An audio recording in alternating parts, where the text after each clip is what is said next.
Joining us now, Jason Beardsley. Now, Jason's been on our show many times. He hasn't been on recently, though, so we're good to have him back. He is a special operations advisor for CVA. He also is a decorated veteran, spent several tours in the Middle East. Jason, good to have you back.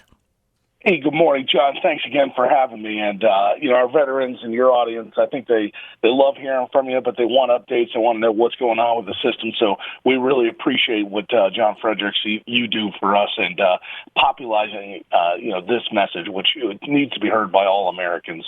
Well, thank you, Jason. And look, many of us were just outraged. I mean, what's happening is you're almost becoming numb to the whole thing. It's like it never changes. It never gets fixed. It only gets worse. And so you're almost becoming like, well, you're almost throwing your hands up, which we can't do. But I was just beside myself a week ago when the director of the Veterans Administration, Robert McDonald, equated dying on a waiting list to waiting for a ride at Disney World in a line, which was just one of the most callous things I've ever heard. But I think what it really showed to me, Jason, beyond it was just a stupid thing to say and it was callous, is that the guy doesn't have a clue as to what the heck is going on out there. That was one of the most shameful episodes that Secretary McDonald, I think, has put us in. And frankly, it is systemic. It's overwhelming. It's consistent. It's one of the reasons Concerned Veterans for America for several years now has been fighting to say, hey, listen, we've got to hold these people accountable. Our veterans swore an oath.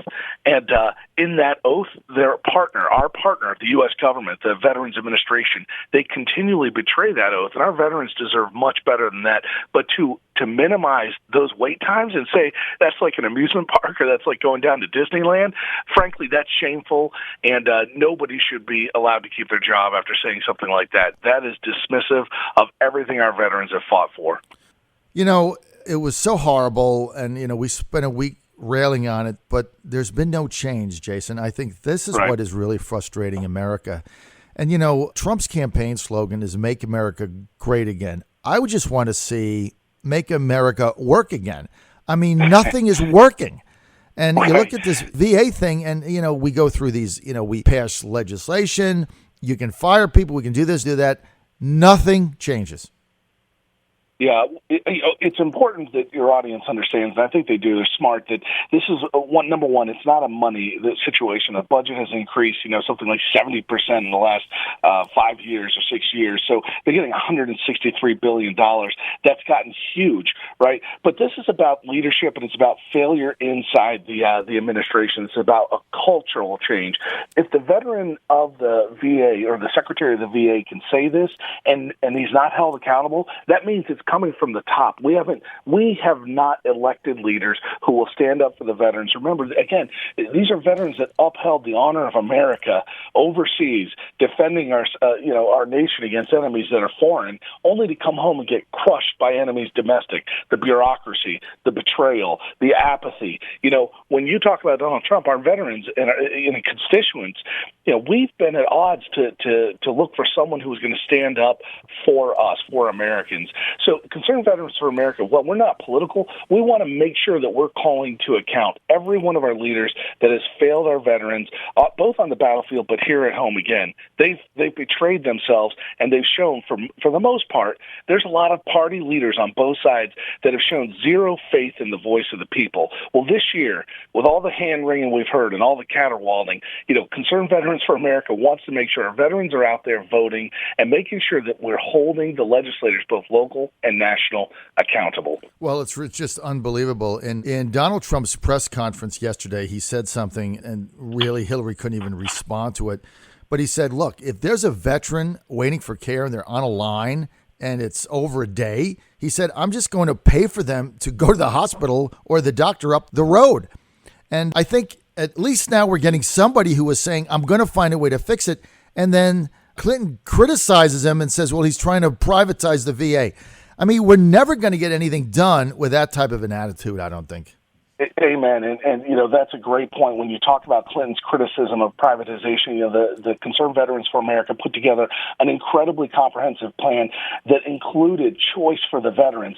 They rolled it out, but the veterans now are waiting even longer than they have before. The wait times are up another 14% across the board. People are still waiting something like 2 and 3 months. We just had the Wisconsin Toma Candyland investigated by the Inspector General, who failed as the Inspector General to hold them accountable. So when we talk, we're listening, we're looking for leaders who will stand up and actually state vociferously, state loudly that, we want to help our veterans out. So when the old adage about the buck stops here, we know that it has to stem from the leadership, from the very top, from the President of the United States on down. So when we look at the Secretary McDonald, I don't even hold him singularly responsible for this. This is a systemic problem in the bureaucracy. We got to get rid of the old leaders, and we've got to bring new people in to look at this problem with fresh eyes. So when you hear that, that's exciting to hear. Someone may want to stand up for veterans, but the real trick is holding them accountable in the off-election year, going back to Congress, going back to Senate, making sure that when they make those statements, we come back to them and say, hey, remember you said you were going to take care of veterans? All right, we're here to make sure you do that. That's what Concerned Veterans for America is good at, getting people a way to have their voice in the public dialogue. Well, Jason, look at the Veterans Accountability Act that has languished in the U.S. Senate now for how long, just stuck there. And, they can't get it. They just don't bring it to the floor. It's just stuck. Right. And then, I've got 2 senators in Virginia, Mark Warner and Tim Kaine. Warner says maybe he'll vote for it. Tim Kaine says probably not because, I don't know, there's some bureaucratic measures and they're concerned about the unions or something. But at the end of the day, it's just stuck there. Right. Again, your audience, I think, wants to hear this part is why wouldn't people support their veterans, the ones who have served for them and sacrificed? And so you just put your finger on it. Maybe Kane shows that, hey, we're more interested in supporting the union than the veterans. The government employees union is a federal union, and its jobs and its security for the Veterans Administration in front of our veterans. And we just simply believe Concerned Veterans for America simply thinks that the veterans should be the priority, not the union, not the government employees. So when the only way to hold them accountable is, number one, the squeaky wheel. You help us with that. People that expose this problem on a daily, weekly, monthly basis because it's not going away. And in order to fix it, we've got to clean house at the top. This DC two-step where everybody shakes their head and says, yeah, we support our veterans, but then turns around and will not sign on to smart, common sense legislation that will help every veteran out there waiting for their health care. It is remarkable, but again, it's they only get away with this because our constituency has let them get away with it. It's time to fire the old bosses and get people in with new vision.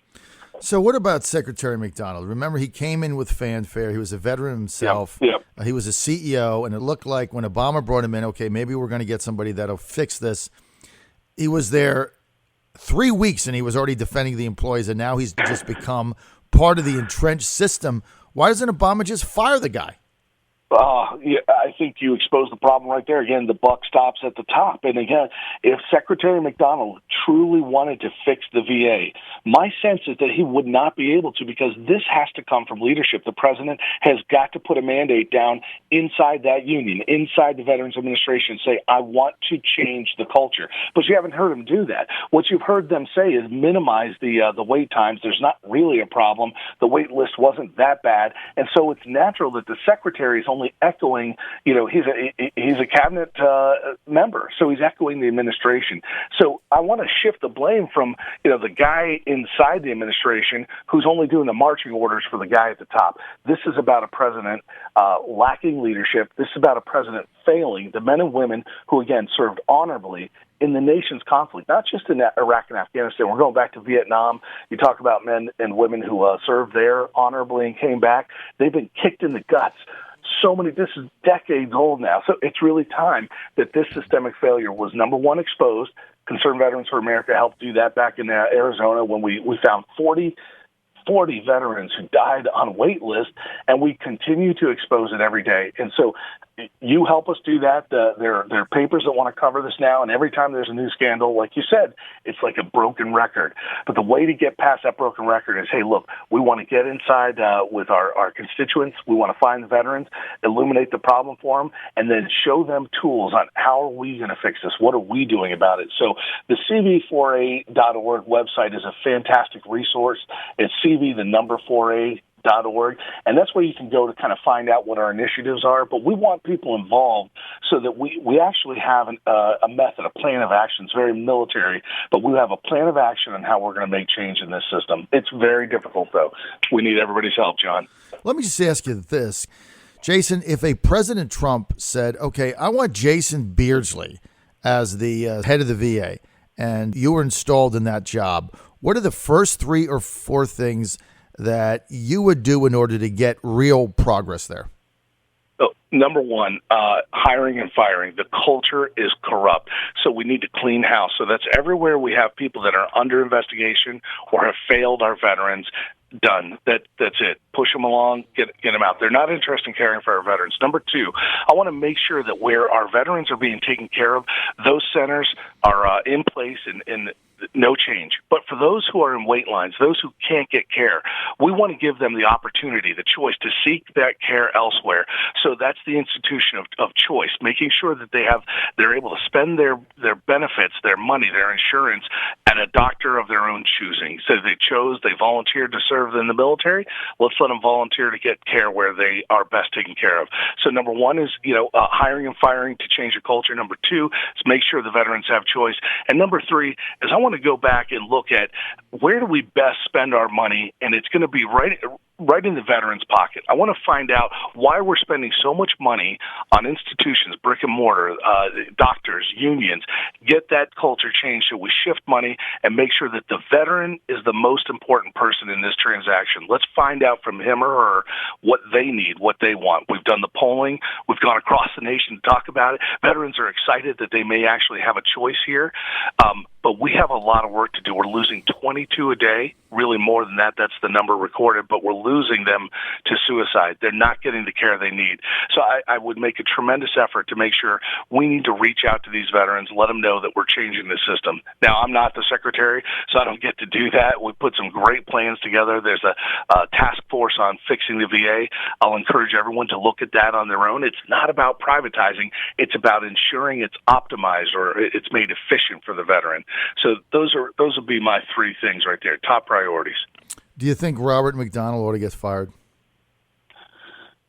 I think the leadership needs to be fired. It's yes, McDonald ought to go.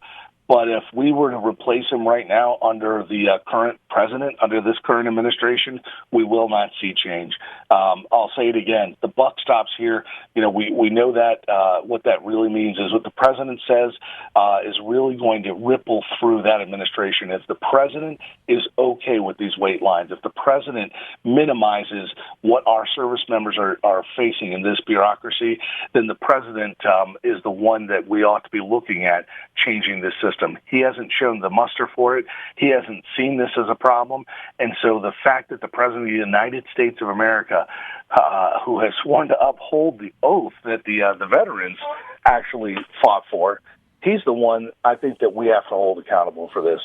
That to me is, yes, we fire the secretary, but we should not expect to see change until we see the leadership at the top change. All right, that's going to be the bottom line. The leadership at the top has to change to get any progress made. We've been covering this and covering it and covering it, and it just gets worse, and it's very frustrating for us covering it. I can only imagine if you're waiting online. And Jason, I've only got another minute, but you just brought a statistic up that I want to be sure that everyone is grasping. You said that 22 veterans a day are dying through their own hand. Can you elaborate on that? Yeah, we're losing our veterans from all the conflicts across the board, and these are 22 per day that are recorded. So what that means is the number's a lot higher than that. We only get the statistics that the Veterans Administration reports, and we already know their report procedures are bad. What I want people to know is that means there's a lot of veterans right now from the Vietnam generation all the way up to the current conflicts that are hurting, that are despondent, that have given up hope. We have to reach out to them. Concerned Veterans for America is one of those organizations that fights for policy and advocacy. But if you know these people in your lives and your families, if you know them in your communities, it doesn't matter how you do it. You're going to do it wrong. You've got to reach out, put an arm around them, and let them know that they're worthy, they're welcome, their service was valuable. It's a message that we've got to get out there. All right, I've got a minute, and I've got a question from a caller for Jason. He says, if the VA already documented the problem, why should I have to go to the primary doctor to repeat the process? If the VA's documented a problem, what we're recommending is right now, if the VA is not actually taking care of you, if they're not caring for that problem, in other words, they're too crowded, you're on a wait list, what we're asking is that you can take the benefits and take them to a local practitioner, a different doctor, a family doctor, or someone else. However, a lot of VA systems still work. And there are a lot of veterans who get excellent service from the system. We don't want to fail to mention that. The ones that are being taken care of, we think they need to stay where they are.